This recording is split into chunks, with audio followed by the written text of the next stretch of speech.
नमस्कार दोस्तों, एक बार फिर आप सबका आपके अपने YouTube चैनल डीआरएस मैथ्स जो कि अब डीआरएस टॉपर्स लाइव है उस पर आपका स्वागत करते हैं। आज हम लोग करने चल रहे हैं सीटेट दिसंबर 2019 पेपर फर्स्ट का मैथमेटिक्स में जो क्वेश्चंस आए थे उसका सोल्यूशन। ठीक है, तो चलिए बिना समय लेते हुए स्टार्ट करते हैं आज का ये लेक्चर। पहला क्वेश्चन आपको दे रखा है कि 3 ब्रांड ABC के पेन क्रमशः 10, 12 और 24 के पैकेटों में उपलब्ध है। मतलब पैकेट ए में 10 पेन, पैकेट बी में 12 पेन और पैकेट सी में 24 पेन आते हैं। यदि एक दुकानदार को तीनों प्रकार के पेन समान संख्या में खरीदने हों तो उसके द्वारा खरीदे जाने वाले पैकेटों की न्यूनतम संख्या क्या होगी। ठीक है, 3 brands of pens A, B and C are available in packets of 10, 12 and 24 respectively. If a shopkeeper wants to buy equal number of pens of each brand, what is the minimum number of packets of each brand he should buy? ठीक है, solution देखिए। एक packet में 10 pen, brand B के एक packet में 12 pen, सी के एक पैकेट में 24 पेन है। नंबर ऑफ पेन इक्वल चाहिए उस दुकानदार को खरीदने के लिए, तो ए का कितना पैकेट ले, बी का कितना पैकेट ले, सी का कितना पैकेट ले कि जिससे जो नंबर ऑफ पेन्स हैं वो क्या हो जाए, इक्वल हो जाए। वो निकालने के लिए क्या करो, तीनों का एलसीएम निकालो। तो तीनों का एलसीएम आ जाता है 120, 120। लघुत्तम समावर्त कितना आ जाता है 120। अब आप क्या करो, 120 को जब आप 10 से डिवाइड करोगे तो ये वैल्यू आ जाएगी 12, 12 से डिवाइड करोगे तो 10 और 24 से डिवाइड करोगे तो 5। मतलब अगर दुकानदार ए के 12 पैकेट और बी के 10 पैकेट और सी के 5 पैकेट परचेज करता है तो नंबर ऑफ पेन्स उसके पास इक्वल होंगी। क्यों? क्योंकि 24 पंजे 120, 12 दहा में 120 और 10 गुणे 12 120। अगर वो इतने पैकेट्स परचेज करता है तो नंबर ऑफ पेन्स क्या हो जाएंगी, इक्वल। करेक्ट। तो ये ऑप्शन आपका हो गया A12, B10, C5 और ये ऑप्शन है आपका ऑप्शन नंबर 4। तो इस क्वेश्चन का फोर्थ ऑप्शन करेक्ट आंसर हो गया। ओके, इस क्वेश्चन में आपसे कह रहा है कि the side of a square is 4 centimetre, it is cut into 4 equal squares, what is the area of each small squares. एक वर्ग की भुजा 4 सेंटीमीटर है, इसे काटकर 4 बराबर वर्गों में विभाजित किया गया है, प्रत्येक छोटे वर्ग का क्षेत्रफल क्या होगा। चलिए सॉल्व करते हैं। इस क्वेश्चन में आपको दिया है कि ये एक स्क्वायर है, वर्ग है जिसकी भुजा लेंथ ऑफ साइड क्या है 4 सेंटीमीटर। तो पहले इसका एरिया देखते क्या है। एरिया स्क्वायर क्या होता है, साइड का स्क्वायर। साइड है 4 तो 4 का स्क्वायर यानी 16 centimetre square is the area of this.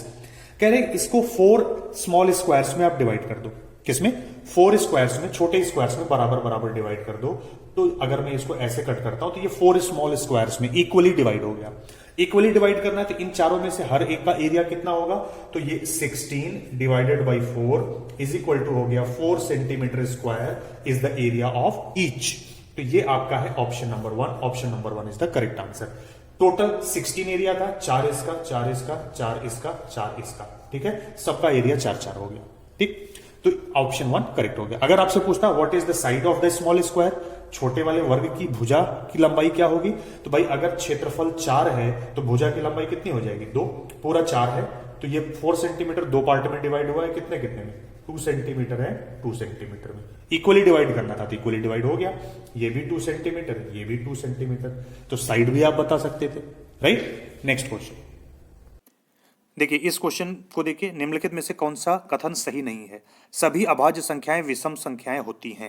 पहला ही स्टेटमेंट सही नहीं है। All prime numbers are odd numbers, ये कथन गलत है क्योंकि हमने आपको बताया है the smallest prime is 2 which is even number. ठीक है, तो इसका राइट आंसर होगा फर्स्ट वन। ठीक है, पहला वाला।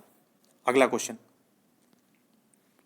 इस क्वेश्चन में आपसे कह रहा है कि वह संख्या जो 1 से 10 दोनों सम्मिलित करता है तक सभी संख्याओं से विभाज्य होगी, निम्न में से कौन सी है। A number that is divisible by all the numbers from 1 to 10 both inclusive is.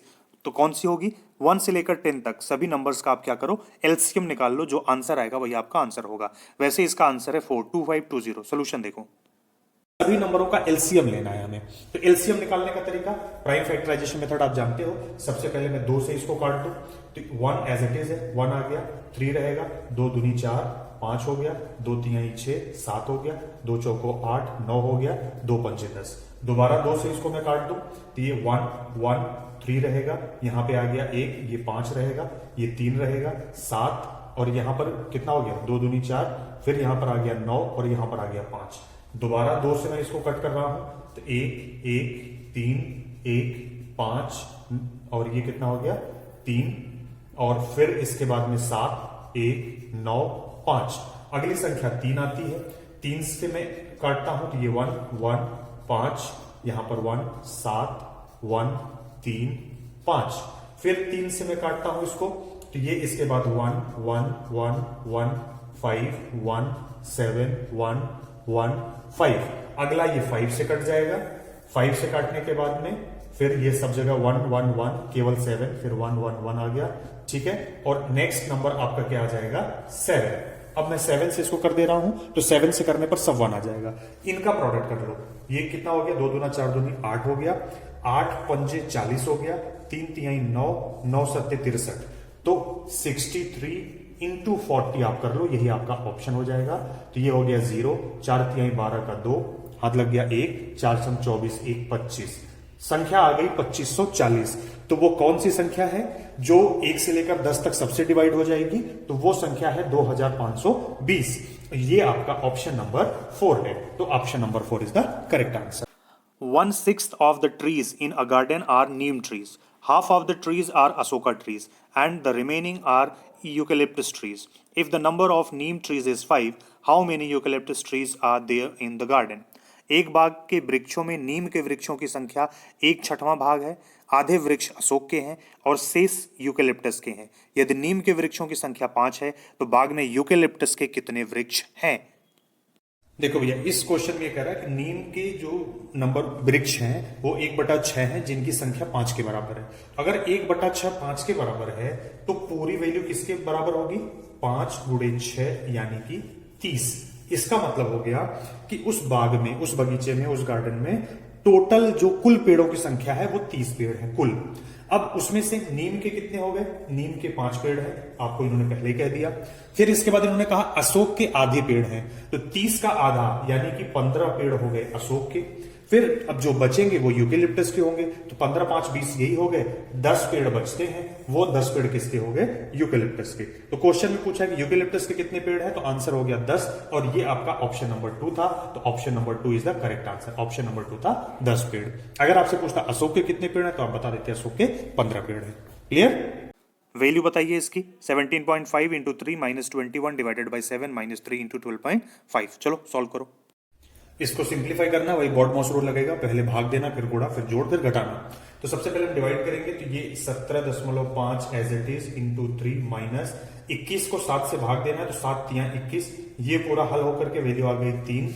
इसके फिर इधर आता है -3 गुणे 12.5, भाग हो गया। अब अगले में गुणा करेंगे, 17 तिहाई 51 और 5 तिहाई 15, यानी कि ये वैल्यू आ जाती है 52.5। 3 × 15 का 5 1, 3 × 7 21, 1 22 का 2, 3 × 3 2 5, -3 यहां पर माइनस। अब 3 में इसका गुणा करेंगे तो 12 तिहाई 36, 1 37.5, ये आ गया। अब इसके बाद में जोड़ना था, जोड़ने का कहीं पे है नहीं, तो नेक्स्ट आपको घटाना है। ठीक है, अब आप घटाएंगे क्या, तो ये वैल्यू आ गई आपके पास। देखो 52.5 में से 37.5 आप घटाओगे तो 5 और 5 माइनस होकर 0 हो गया। यहां पर 12 में से 7 जाएगा, आ जाएगा 5, और यहां पर 4 में से 3 जाएगा, आ जाएगी वैल्यू 1। तो ये वैल्यू आ जाएगी 15 - 3, तो ये वैल्यू आपकी टोटल एग्जैक्टली आ जाएगी 12। तो ये 12 आपका ऑप्शन नंबर 2 है। तो option number 2 12 is correct answer. ठीक है, ये क्वेश्चन है। आयशा के पास केवल 5 रुपए और 10 रुपए के सिक्के हैं। यदि उसके पास सिक्कों की कुल संख्या 25 और उनकी वैल्यू 160 रुपए है, तो उसके पास 5 रुपए और 10 रुपए के सिक्कों की संख्या क्या है? Aisha has only ₹5 and ₹10 coins with her. If the total number of coins she has is 25 and the amount of money with her is ₹160, then the number of ₹5 and ₹10 coins with her are. चलो solve करते हैं। देखिए, ऐसे प्रश्नों को जब आपको हल करना हो तो आप सबसे पहले देखो दिया क्या है। 5 रुपए के कुछ सिक्के हैं, 10 रुपए के कुछ सिक्के हैं, कुल सिक्कों की संख्या 25 है। इन 25 सिक्कों की जो टोटल वैल्यू है वो टोटल वैल्यू है 160 रुपए। कहने का मतलब कि भाई अगर 5 रुपए का एक सिक्का और 10 रुपए के 2 सिक्के हैं, तो एक सिक्के की वैल्यू 5 रुपए हो गई, 2 सिक्के की वैल्यू 20 रुपए हो गई, तो इनकी कुल वैल्यू मिला के कितनी हो रही है? 25 रुपए। इसी तरीके से यहां पर 5 और 10 के सिक्के इतनी संख्या में है कि उनकी टोटल वैल्यू 160 रुपए हो रही है। तो 10 रुपए के कितने सिक्के और 5 रुपए के कितने सिक्के, ये आपको बताना। आप कैसे निकालोगे? आप सीधा सीधा क्या करो, टोटल नंबर ऑफ कॉइन्स जो है 25 सिक्कों में जो छोटी वैल्यू है उससे गुणा कर दो। 25 × 5 किया, वैल्यू आ जाती है 125। कितनी आ जाती है 125। आनी कितनी चाहिए थी 160, मतलब वैल्यू में कुछ अंतर आ रहा है, डिफरेंस है, कम है। कितना कम है माइनस करो तो आपको मिल गया कि 35 रुपए कम आ रहे हैं। ये 35 रुपए कम क्यों आ रहे हैं? क्योंकि आपने कुल सिक्कों में सिर्फ 5 से गुणा किया था। वैल्यू उनमें से कुछ सिक्कों की वैल्यू 10 रही होगी। कितने सिक्कों की वैल्यू 10 रही होगी ये जानने के लिए जो ये डिफरेंस वैल्यू आ रही है 35 को डिवाइड कर दो। किससे डिवाइड करोगे? इन दोनों सिक्कों के अंतर से। 10 रुपए में और 5 रुपए का डिफरेंस कितना ना 5। तो 35 को जब मैं 5 से डिवाइड करूंगा तो आंसर आ जा रहा है 7। इसका मतलब 7 सिक्के हैं 10 रुपए के। 10 रुपए वाले कितने सिक्के हैं? 7। टोटल सिक्के थे 25। 25 में से 7 अगर 10 रुपए वाले हैं तो कितने बच गए? 25 में से 7 माइनस करो तो 18 सिक्के ऐसे हैं जो कि 5 रुपए वाले हैं। ठीक है, तो आपका आंसर मिल गया 5 रुपए के 18 सिक्के, 10 रुपए के 7 सिक्के। ठीक है, तो आपका पहला ही ऑप्शन था, फर्स्ट ऑप्शन इज करेक्ट, जिसमें दे रखा था 5 रुपए के 18 सिक्के और 10 रुपए के 7 सिक्के। यही आपका राइट आंसर है। क्लियर? निम्नलिखित में से किसमें लंबाइयों को घटते क्रम में व्यवस्थित किया गया है? In which of the following lengths have been arranged in descending orders? Solution देखो, इसमें सिर्फ सबको पहले मिलीमीटर में कन्वर्ट कर लेते फिर आ जाता। तो सबसे पहले आएगा ये 8500 मिलीमीटर, सबसे बड़ा वैल्यू ये है। फिर उसके बाद 800 सेंटीमीटर है, तो 1 सेंटीमीटर में 10 मिलीमीटर होता है। कितना होता है? 1 centimetre is equal to 10 millimetre. इसके हिसाब से बदलेंगे तो 800 सेंटीमीटर में 10 से गुणा करेंगे 8000 मिलीमीटर हो गया। 8 मिलीमीटर और है तो प्लस 8 यानी 8008 मिलीमीटर हो गया। अगली वैल्यू डेसीमीटर का मतलब हो गया कि 1 डेसीमीटर में होता है 100 मिलीमीटर। कितना होता है? 100 millimetre. 1 decimetre is equal to 100 millimetre. तो 80 डेसीमीटर में कितना मिलीमीटर होगा? 80 गुणे 100 कर दो तो 8000 मिलीमीटर। और सेंटीमीटर के लिए तो इसमें 10 से गुणा करोगे तो ये हो जाएगा 8 गुणे 10 यानी 80। तो 8000 प्लस 80 तो 8080 मिलीमीटर। और 8 मीटर है तो 1 मीटर में जो है कितना होता है? 1000 मिलीमीटर होता है। तो 1000 से गुणा करेंगे तो 8000 मिलीमीटर आ गया। तो सबसे पहले 8500, फिर दूसरे नंबर पर आता है 8080, यानी कि ये आएगा दूसरे नंबर पर 80 डेसीमीटर 8 सेंटीमीटर। फिर तीसरे नंबर पर ये आ जाएगा 800 सेंटीमीटर 8 मिलीमीटर। और सबसे लास्ट में चौथे नंबर पर आ जाएगा 8 मीटर।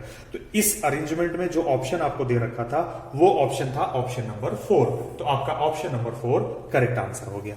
ठीक है, ये क्वेश्चन है, एक रेलगाड़ी दिल्ली से 29 अगस्त 2019 को 16:30 बजे प्रस्थान करती है और अपने गंतव्य पर 31 अगस्त को 8:45 बजे पहुंचती है। इस यात्रा में लगा कुल समय कितना होगा? अ train leaves Delhi on 29 August 2019 at 16:30 hours and reaches its destination on 31st August at 8:45 hours. The total travel time of the journey is। देखिए, ट्रेन नई दिल्ली से 29 अगस्त को 16:30 पे निकलती है।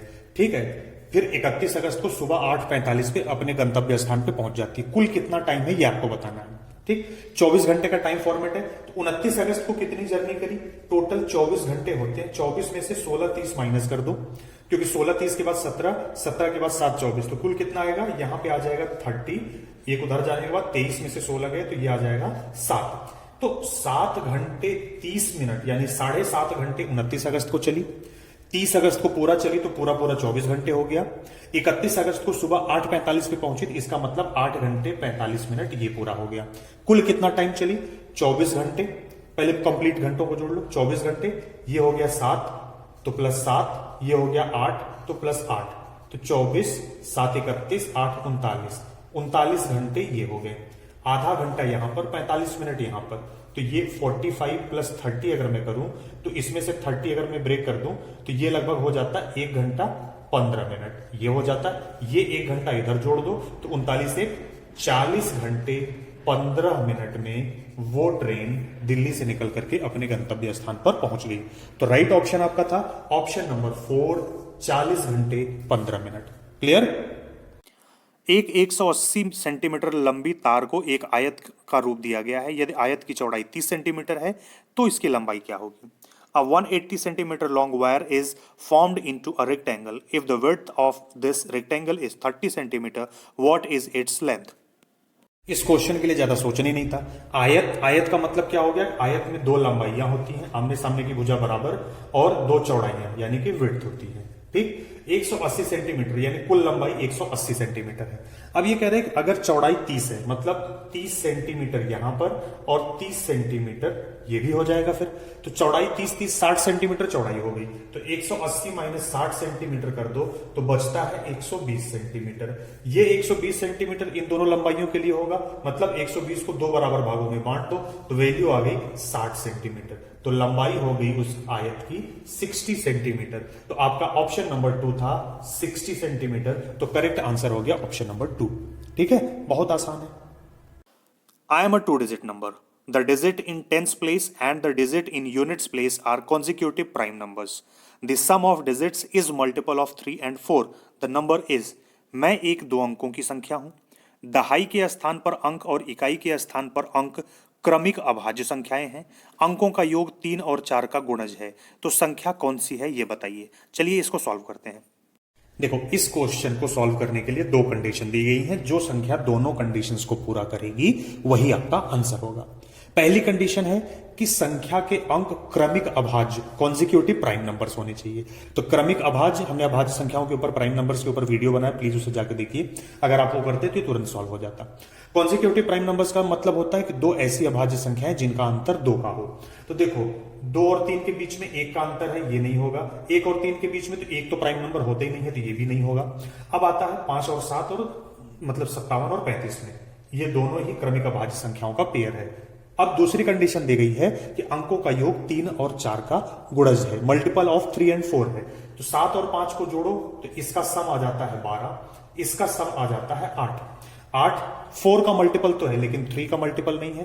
12, 3 एंड 4 दोनों का मल्टीपल है, मतलब ये भी आपका ऑप्शन नहीं है। आपका राइट ऑप्शन है ऑप्शन नंबर 1 और वो नंबर है 57, जो आपके दोनों कंडीशन को पूरा करती है।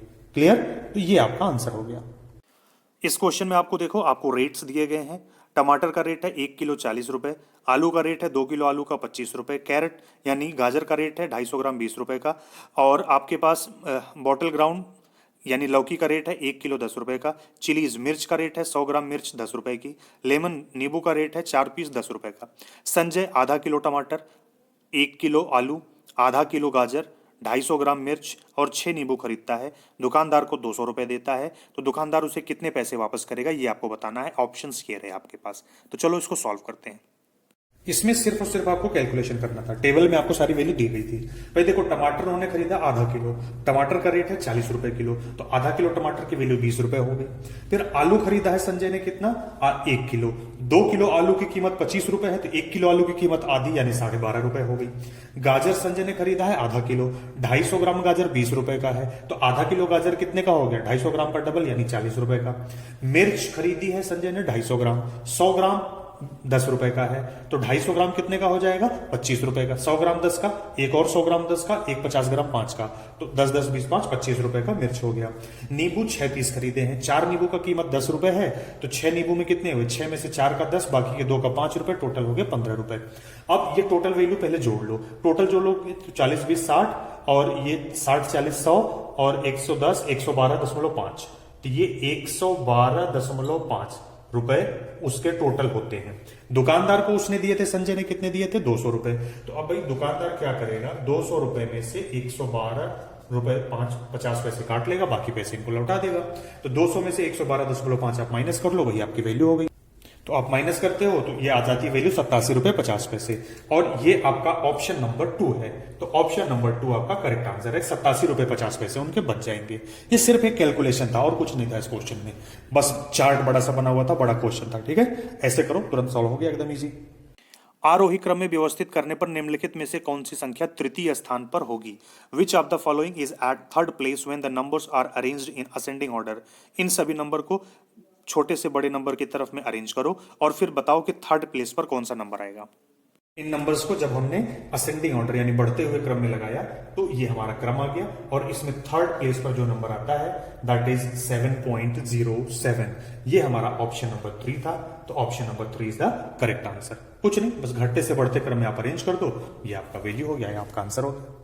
एक रेलवे स्टेशन पर कार पार्किंग की रेट्स इस तरीके से दिए गए हैं। 2 घंटे तक का 50 रुपये, 2 घंटे से 5 घंटे तक 75, 5 घंटे के बाद अगले 8 घंटे तक हर एक्स्ट्रा आवर्स के 10 रुपये, 8 घंटे से 12 घंटे का 150, 12 घंटे से ऊपर 24 घंटे तक 750।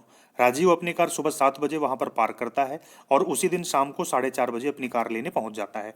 उसे पार्किंग के कितने पैसे देने पड़ेंगे? क्लियर? इसका सोल्यूशन देखो सबसे पहले इस क्वेश्चन में तो आपको ये पता होना चाहिए कितने घंटे के लिए पार्किंग थी। सुबह 7 बजे गाड़ी खड़ी करी और शाम को 4:30 बजे गाड़ी निकाली। टाइम गैप निकालना हो, अगर एक टाइम एएम में दूसरा पीएम में हो तो एग्जैक्ट टाइमिंग निकालने के लिए कुल इसके बीच में कितना समय हुआ दोनों को जोड़ देते हैं। अगर ये दोनों अलग अलग हैं, एक एएम एक पीएम है तो जोड़ देंगे, ठीक है। दोनों एएम या दोनों पीएम है तो सब्ट्रैक्ट कर लेंगे, घटा लेंगे, ठीक। अब एक एएम एक पीएम है तो दोनों को जोड़ दो, 7 और 4 11, तो टोटल 11 घंटे 30 मिनट, 11.5 घंटे उसने अपनी गाड़ी खड़ी करी, ठीक है। कितने? इसको अगर मैं ऐसे लिखूं तो ये हो गया आपका 11 आवर्स 30 मिनट, 11 आवर्स 30 मिनट्स के लिए उसने गाड़ी अपनी पार करी। चलो पार्किंग के रेट के हिसाब से उसके पैसे निकालते हैं। तो इसमें पार्किंग के रेट का जो तीसरा कंडीशन दे रखा था कि 8 घंटे से ऊपर, ठीक है, 8 आवर्स से ऊपर अप टू 12 आवर्स, ठीक है, अप टू 12 आवर्स तक जो पार्किंग का पैसा उसको देना था वो रेट था 150 रुपए। तो इसके जो टाइमिंग है वो इसी टाइमिंग के बीच में आती है, 8 घंटे से 12 घंटे के बीच में, 11.5 घंटे हो रहे हैं इसके। तो इसको जो पैसा देना पड़ेगा वो होगा 150 रुपए, और ये आपका ऑप्शन नंबर 2 था, तो इसलिए ऑप्शन नंबर 2 आपका करेक्ट आंसर हो गया। क्लियर?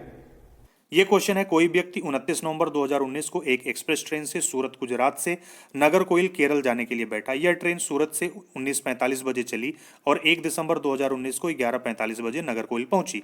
यदि सूरत से नागरकोइल के बीच ट्रेन मार्ग की दूरी 21-20 किलोमीटर है तो इस यात्रा में ट्रेन की औसत चाल क्या थी? ठीक है, एवरेज स्पीड आपको निकालनी है, तो टोटल टाइम निकाल करके टोटल डिस्टेंस को डिवाइड कर दो, एवरेज स्पीड मिल जाएगी। चलो सॉल्व करते हैं। देखिए एवरेज स्पीड निकालने के लिए सबसे पहले हमें टोटल टाइम पता होना चाहिए, टोटल डिस्टेंस पता होना चाहिए। टोटल डिस्टेंस गिवन है, टोटल टाइम हम निकालते हैं। देखो 29 नवंबर को सूरत गुजरात से वो ट्रेन निकलती है 1945 पे, 30 नवंबर पूरा चलती है तो 30 नवंबर को टोटल टाइम 24 घंटे पूरा लेगी।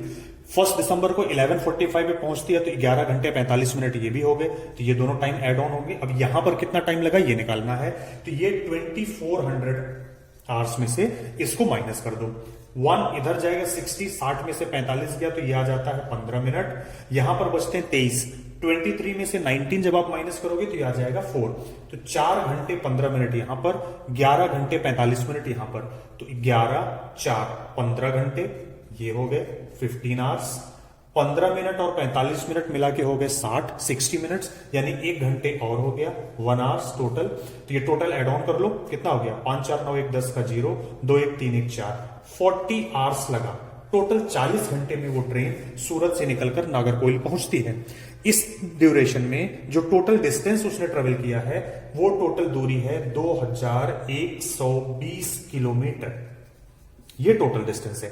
अब आपको निकालनी है एवरेज स्पीड, तो एवरेज स्पीड आपको पता है क्या होती है, total distance 2120 divided by total time 40, इससे ये कट गया, 4 से डिवाइड करो तो ये हो जाएगा 4 पंजे 20, 1 12, 4 3 12, 53 किलोमीटर पर आवर की एवरेज स्पीड से उस ट्रेन ने ट्रेवल किया। ये आपका ऑप्शन नंबर 3 था, तो option number 3 is the right answer. Clear? भाई इस क्वेश्चन में सबसे पहले टोटल टाइम निकालो। 30 नवंबर को पूरा 24 घंटे, 1 दिसंबर को 11 घंटे 45 मिनट ये हो गया। 29 नवंबर को जो उसने टाइम लिया था वो 4 घंटे 15 मिनट, तो 24 घंटे, 11 4 15 घंटे, 15 मिनट और 45 मिनट 1 घंटे, 16 घंटे, तो 24 और 16 40 घंटे में 2120 average speed 53 kilometre per hour. Right? एक 5 अंकों की संख्या में दहाई के स्थान का अंक 8 है। इकाई के स्थान का अंक दहाई के स्थान के अंक का 1/4 है। हजार के स्थान का अंक 0 है। 100वें स्थान का अंक इकाई के स्थान का 2 गुना है और 10,000वें स्थान का अंक इकाई के स्थान का 3 गुना है, तो वह संख्या क्या होगी? In a 5 digit number the digit at tens place is 8, digit at units place is 1/4 of the digit at tens place, the digit at thousands place is 0, digit at hundreds place is twice that of units place, and the digit at 10,000s place is thrice as the digits at units place. What is the number? चलो solve करते हैं। 5 अंकों की संख्या है तो हम इधर से लिखते हैं यूनिट, डेसिमल, 100, 1000 एंड 10,000 प्लेस। ठीक है। अब आपको क्वेश्चन दे रखा है कि डेसिमल की जो वैल्यू है वो है 8, यानी दहाई के स्थान पर जो अंक आता है उसकी वैल्यू है 8। फिर कह रहे हैं इकाई के स्थान पर जो संख्या आती है वो दहाई के अंक का 1/4 है। मतलब 8 को अगर 4 से डिवाइड करो तो वैल्यू आ जाएगी 2, तो मतलब इकाई के स्थान पर जो अंक आएगा वो हो गया 2। फिर बोल रहे हैं कि हजार का स्थान जो थाउजेंड्स प्लेस की वैल्यू है वो है 0। उसके बाद जो 100वें स्थान पर है यानी हंड्रेड्स के प्लेस पर जो है यहां पर जो अंक है वो इकाई का 2 गुना यानी कि 4 है। और फिर उसके बाद कह रहे हैं कि 10,000वें स्थान पर जो संख्या है वो इकाई के अंक का 3 गुना यानी 2 का 3 गुना हो गया 6, 2 तिहाई 6। तो आपकी संख्या हो गई 60,482। ये आपका ऑप्शन है, ऑप्शन नंबर 4। तो करेक्ट आंसर हो गया 4th ऑप्शन। क्लियर। क्वेश्चन है किसी डॉक्टर का घर एक्स पर स्थित है तथा उसका हॉस्पिटल वाई पर है। डॉक्टर घर से अस्पताल जाने के लिए कोई सीधी सड़क नहीं है, तो डॉक्टर पहले ए पर जाते हैं, एक्स के ठीक पूर्व में 600 मीटर की दूरी पर है। फिर वो पॉइंट बी पर जाते हैं जो ए के ठीक दक्षिण में 450 मीटर की दूरी पर है। फिर वो पॉइंट सी पर जाते हैं जो बी के ठीक पश्चिम में 120 मीटर की दूरी पर है। और लास्ट में वो पॉइंट हॉस्पिटल वाई पर पहुंच जाते हैं जो सी के ठीक उत्तर में 90 मीटर की दूरी पर है। तो हॉस्पिटल के रिस्पेक्ट में डॉक्टर के घर की जो डायरेक्शन है वो क्या होगी? अस्पताल के सापेक्ष डॉक्टर के घर की दिशा, सही दिशा क्या होगी? ये हो गया डॉक्टर का घर किस में गए, ईस्ट में पॉइंट ए पर गए, पॉइंट ए से फिर दक्षिण में पॉइंट बी पर गए, पॉइंट बी से फिर वेस्ट में पॉइंट सी पर गए, पॉइंट सी से फिर नॉर्थ में पॉइंट वाई पर गए। ये हॉस्पिटल है, ये उनका घर है। तो इधर देखो, अब यहाँ पर अगर आप ये देखते हो कि ये हो गया नॉर्थ और ये हो गया, आप ये इधर नॉर्थ हो गया, इधर आपका है वेस्ट और ये डॉक्टर का घर है, तो इधर ये जा रहे हैं। तो ये डायरेक्शन हो गई नॉर्थ वेस्ट। नॉर्थ वेस्ट का मतलब हो गया उत्तर पश्चिम, यानी कि option number 2 is the correct answer. North west direction में डॉक्टर साहब का घर है। तो इस वीडियो में इतना ही, फिर मिलते हैं अगले वीडियो में। तब तक आप देखते रहिए वीडियोस बाय डीआरएस मैथ्स और इन सभी वीडियोस को अपने सभी दोस्तों के साथ शेयर करिए। चैनल को सब्सक्राइब नहीं किया तो प्लीज़ आप सब्सक्राइब कर लीजिए और जिससे हर आने वाले वीडियो की अपडेट आपको मिल सके। बहुत बहुत धन्यवाद इस वीडियो को देखने के लिए।